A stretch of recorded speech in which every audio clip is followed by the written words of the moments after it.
السلام علیکم فرینڈز. ایک درویش ایک ندی کے کنارے بیٹھا ہوا تھا. ندی کے دونوں سائیڈوں پہ دو گاؤں تھے.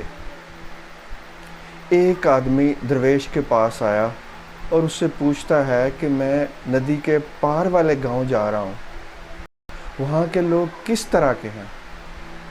درویش کہتا ہے کہ جس گاؤں سے آپ آ رہے ہو وہاں کے لوگ کیسے ہیں؟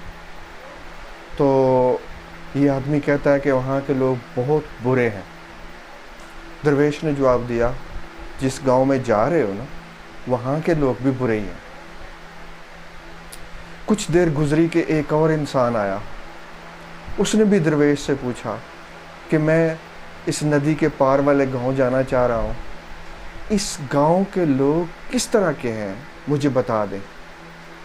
تو درویش پوچھتا ہے کہ جس گاؤں سے آپ آ رہے ہو وہاں کے لوگ کس طرح کے ہیں؟ وہ کہتا ہے وہاں کے لوگ تو بہت اچھے ہیں.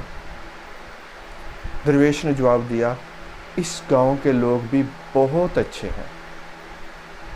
ایک آدمی وہاں سن رہا تھا. یہ دونوں جو درویش کے پاس آدمی گزرے یہ واقعہ دیکھ رہا تھا. اس نے درویش سے آ کے پوچھا, مجھے سمجھ نہیں آئی کہ پہلے جو آدمی آیا اس سے آپ نے کچھ اور کہا اور جو ابھی آیا اس سے آپ نے کچھ اور کہا. ایک کو آپ نے کہا کہ اس گاؤں کے لوگ برے ہیں, دوسرے کو آپ نے کہا کہ اس گاؤں کے لوگ اچھے ہیں.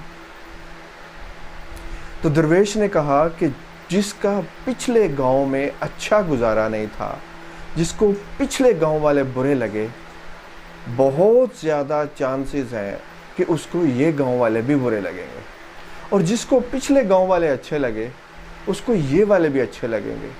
کیونکہ اندر کی دنیا ہی باہر نکلتی ہے, جو آپ کے اندر ہوتا ہے. اگر آپ کے اندر سکون ہے, اگر آپ کے اندر خوشی ہے, اگر آپ کے اندر ٹرسٹ ہے, اعتماد ہے, ٹھہراؤ ہے, تو آپ کو باہر بھی وہی نظر آتا ہے. اگر ایک گاؤں میں آپ کو اچھے لوگ نہیں مل رہے, آپ کہہ رہے ہیں یہ اچھے لوگ نہیں ہیں, کہیں اور جاؤں گا تو وہاں پہ اچھے لوگ ملیں گے, تو آپ جہاں بھی جائیں گے خود کو تو ساتھ ہی لے کے جائیں گے. تو جب تک آپ خود کو نہیں بدلتے, اندر کی دنیا کو نہیں بدلتے, یہ ممکن نہیں ہے کہ آپ کو جگہ بدلنے سے سکون مل جائے, آپ کو گاؤں بدلنے سے بہتر صورتحال مل جائے. تو اندر کی دنیا پہ کام کرنا, اندر کی دنیا کو بدلنا, اپنے اندر ٹھہراؤ, سکون اور ایموشنز کو مینج کرنا سیکھنا گارنٹی دیتا ہے کہ آپ جہاں بھی ہوں گے, جہاں بھی جائیں گے, آپ کو سکون ہی سکون ہوگا. Thank you very much for watching this video.